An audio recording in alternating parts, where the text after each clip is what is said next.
السلام علیکم ورحمۃ اللہ وبرکاتہ۔ تبھی روکتی ہے جب آپ نماز کی طرف پوری پاکی کے ساتھ لپکیں گے۔ نماز آپ کو بے حیائیوں سے روکنے کے لیے سب سے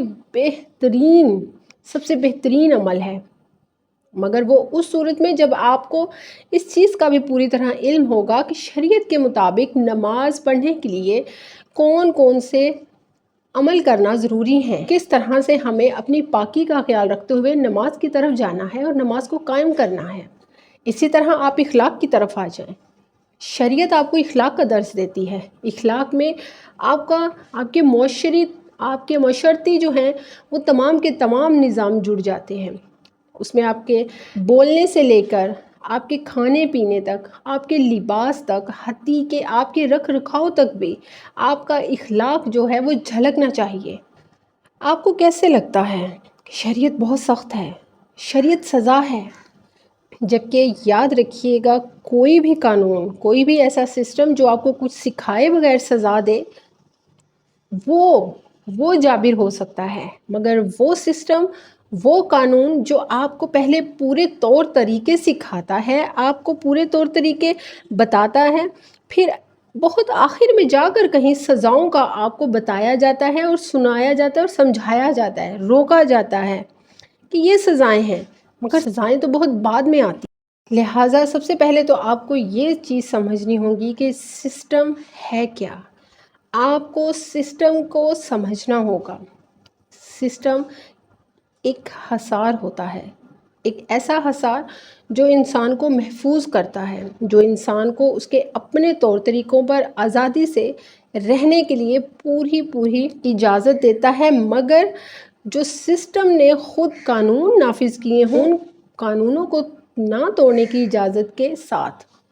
جب آپ کو ایک سسٹم میں رکھا جاتا ہے یا آپ کسی ایک سسٹم میں آتے ہیں تو اس سسٹم کا جو حصار ہے یقیناً وہ آپ کی اپنی بھلائی کے لیے ہے۔ آپ دیکھ لیں کہ دنیا کا کوئی بھی قانون ہے، کوئی ملک ہے، جب اس کو بنایا جاتا ہے تو اس ملک کی چاروں طرف ایک بارڈر ہوتا ہے۔ اس بارڈر پر مختلف حدیں بنائی جاتی ہیں۔ ان حدوں پر آپ کے حفاظت کے لیے یا دوسری طرف سے آنے والے لوگوں کے لیے گارڈز کھڑے کیے جاتے ہیں۔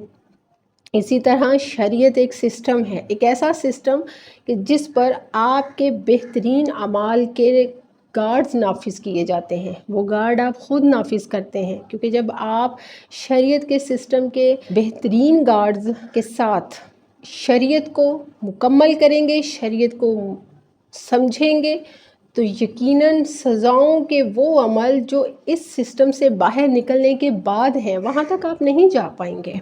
سزائیں ہمیشہ یاد رکھیے گا سسٹم سے باہر نکلنے پر ہوتی ہیں۔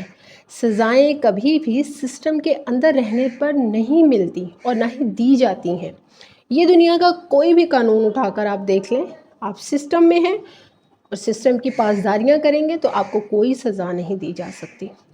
وہاں پر آپ کو تمام بہتریوں سے ہی نوازا جاتا ہے، مگر جہاں آپ سسٹم کی حدوں کو خراب کریں گے، حدوں کو توڑیں گے، حدوں کو عبور کرنے کی کوشش کریں گے، یقیناً پھر آپ کے لیے سسٹم سے باہر کی جو سزائیں ہیں وہ آپ پر لاگو ہیں۔ لہٰذا وہ لوگ جو شریعت کو ایک قانون سمجھتے ہیں، سزا سمجھتے ہیں، وہ صرف اس شریعت کے سسٹم کے باہر کے قانون کو دیکھ رہے ہیں۔ وہ قانون جو غلط کرنے کے بعد، جو حکم عدولیاں کرنے کے بعد، جو حدوں کو توڑنے کے بعد سزائیں دیتا ہے، جبکہ آپ شریعت کے سسٹم کے اندر رہنے کے بہترین جواز، بہترین عمل، بہترین سے بہترین عمل، ان سب کو نظر انداز کر دیتے ہیں کیونکہ وہ آپ کو مشکل لگتے ہیں۔